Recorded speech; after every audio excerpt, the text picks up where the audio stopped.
I've just got back from a couple of days holiday, which has been absolutely glorious, just in time to do this week's sales video. We're currently still running our 10% discount on all your eShop vouchers over at switchup.gg. You just need to use code SwitchUp so you can save a little bit more on all of these sales. If you're a physical collector, then use our code SwitchQ3 over at PlayAsia to save a bit of money over there. And a thanks to XEL who have sponsored this episode. That ridiculous eShop sale is now finished, which on the one hand could be considered worse, but on the other hand, it means I get to really dig through and find, hopefully, some games that are worth your while. Now, there are a few still on sale. I'll recap those at the end. Those are from last week's video. But as always, we've got a hidden gem, a kid's pick, and then a game you should avoid right at the end. I'll also pop a link to our other video on the weekend, which is the best upcoming games. Maybe you want to check that out. I'll put one of those little clicky boxes at the top and it'll queue it up for after this video. What are the best games on sale this week? Well, let's find out.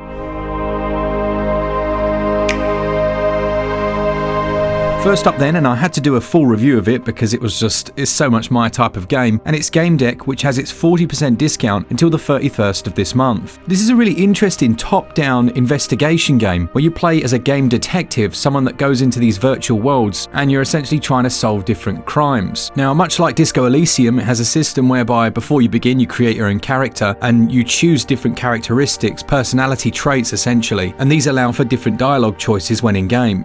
Although it sometimes misses a few story beats, it was a really interesting and enjoyable 10 to 15 hour experience. One of its crowning glories is the multi-choice system, so essentially you can choose different paths as you go by making deductions in your investigation, and this can massively change the outcome of the story. My biggest gripe with the game was the ending, or endings. There are many different endings, but for me none of them are quite fleshed out as much as they should be. They can be text on screen and just feel a bit abrupt, I should say. But the actual journey to get there was really good, and I'm really hoping this developer goes on to make another game. If Disco Elysium, Westworld and Blade Runner had a baby that was slightly misbehaving, that's what you'd get. I think it's worth it on this sale price.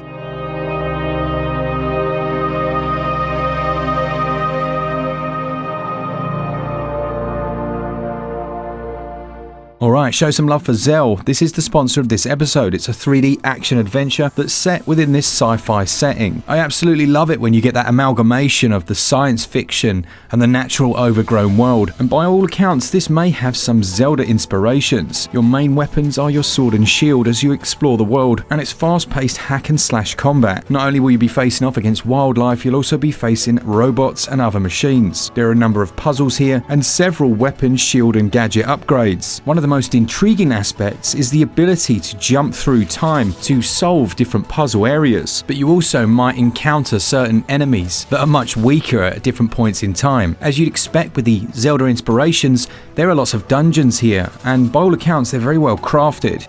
I'm really keen to see how they bring together all these different elements into one coherent package, but I'm also excited that they've made the combat a little more deep than normal by adding in the dodging and parrying. There is a vast cast of different characters to meet throughout the world, and there's a heavy emphasis on the storyline. There's certainly some stiff competition in this genre, most notably things like Hob. I'm loving the 3D art style they've gone for. At times the camera will zoom right in and there are real-time shadows, lots of different lighting effects, shallow depth of field, and it's all topped off with an excellent soundtrack from Gunvolt. If you're interested in finding out what happens to Reed on her journey, then hit the links in the description, and once again just a thanks to these guys for sponsoring this episode. XEL will set you back $18.99 or your regional equivalent, and it carries a 6.3 gigabyte download.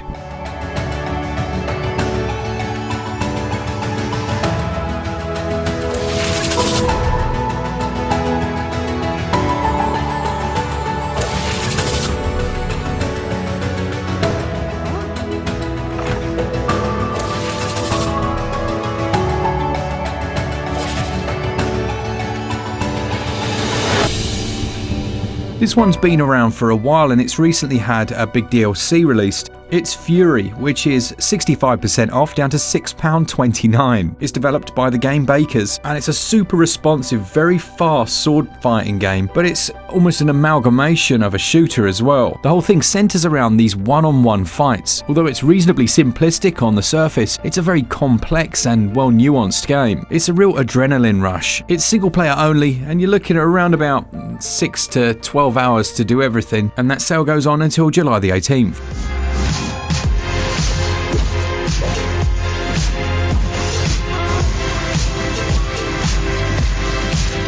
This is what I was saying at the start, whereby when the huge games are off sale, you really do look around for some, I guess, hidden gems. And I've really been enjoying, I don't know how to pronounce it, Skautfold, Shrouded in Sanity. It's set within an alternate history 1897, and it describes itself as a survival horror game that was inspired by Resident Evil 1, Dark Souls and Eternal Darkness. I've been playing this over on Steam recently, and it does a great job with that Lovecraftian atmosphere. It's something that's used so often. It can be not overused, but not used as well in some games as others. This one also has some brilliant boss fights. The combat itself is really enjoyable, and thank goodness they've included a new game plus here as well. Now, as a Souls fan, I absolutely love the combat. There's a stamina system here. You'll be rolling around, you'll be parrying, and then leveling up your character. It's one that we had a code in for on Switch, but we just didn't have time to cover it. And for £4.49, it's an absolute bargain. Well worth trying out. That sale goes on until July the 22nd.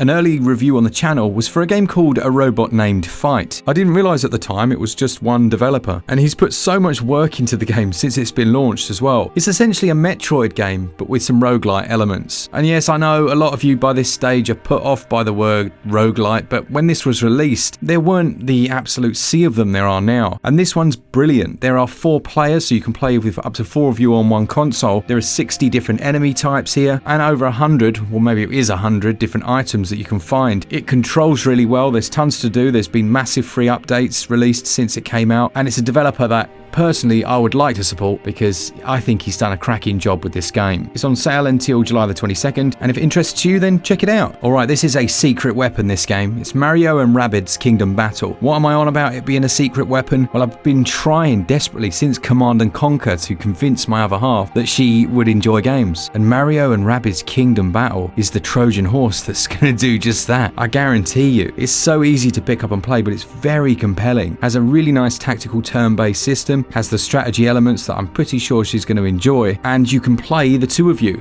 So there can't be any like, oh, I don't understand, it's too difficult. You play through together. Now, with the new game about to release, or soon to release, I should say, it's a great time to pick it up. You can also grab the Season Pass, which gives you all the DLC for just £3.99. A very good game, and if you've not considered it, or if, I don't know, for whatever reason you've just put it on the back burner, then consider checking this one out.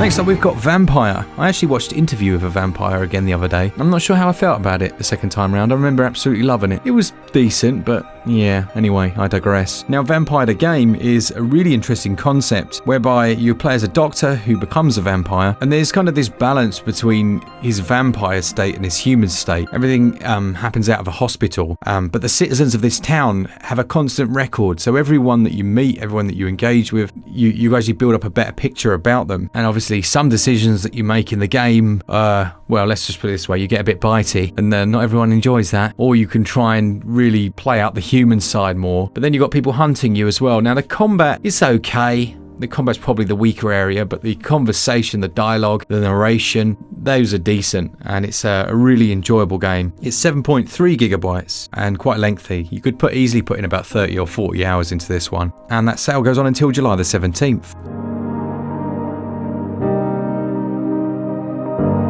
Not my usual style of game, but I've actually really been enjoying them because I picked basically the entire collection up. The Mighty Gunvolt Burst game is the one that I'm going to talk about, but you can get the other Mighty Gunvolt games on the Switch at the moment at reductions. They've got the Azure Striker Gunvolt, Gunvolt Chronicles, and they're all half price, I believe. This one's actually 60% off, taking it down to £3.59. They're old school in one way, they're those side-scrolling. They're very easy to pick up and play. They have very addictive tunes in them, but these are kind of a modern take because they're not actually, well, this one at least, it's not a retro game. It follows on from their 2014 release. It has more in the way of character customization in terms of abilities and things, but the burst in the title is the burst combo system that essentially rewards you for defeating enemies and bosses up close and personal, which is pretty sweet. Now, there's a load of character DLC that's completely pointless, but you can check it out if you want. And the game itself is a measly 67 megabytes.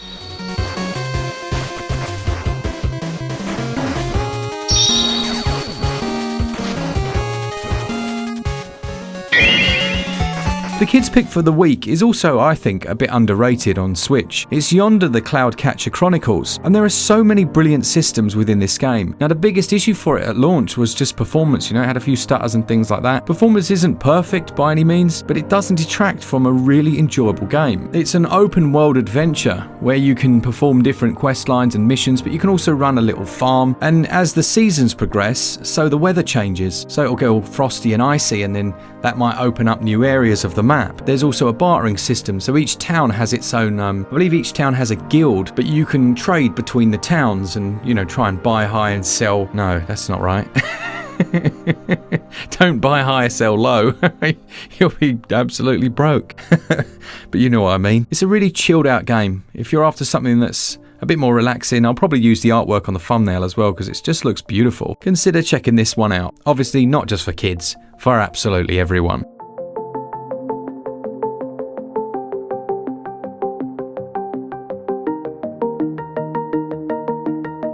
Our fully fledged hidden gem then, it's Rogue Lords. Now, we had a review code for this, I played through a little bit of it, but I wanted to talk about it at least in some way as we didn't do a full review. It's really cool. It combines RPG, strategy, and sprinkling of board game, and you've got this turn-based combat. Essentially, you're employed by the devil, and then you create a team of villains like Dracula, the Headless Horseman, Bloody Mary. But there's a cool mechanic, essentially a cheating mechanic that you're given, whereby you can sacrifice your health to switch up the mechanics. So you could take health from your opponents, or you could reverse their abilities. It's really cool, and it really does change the feeling of that combat. It also means as well, which is one of the bugbears of my life in these types of games, that every fight is winnable by your own skill. Now, who would have thought? Well, it's not that it hasn't got any RNG, but it's very, very low, and it really is about your own abilities. So yeah, bit of a hidden gem this one. Really been enjoying it, and just working on the different synergies between your characters is a whole lot of fun. Bring me their souls. Those who do not submit must die. And finally then, most people have played it. It's the original Oceanhorn. I think I completed this back on mobile, but it's decent. It's only, 67% off at the moment. Takes it down to about £4.40, and it's just a really charming top-down Zelda clone. It does it well. I enjoyed it a lot. It's not the longest game ever. You're looking at about 10 hours, but in some ways I actually preferred this to its sequel, which kind of is a bit more advanced with its design. And that's also on sale at 25% off, so I'll let you decide. But for £4, if you want a classic Zelda experience, then check this one out.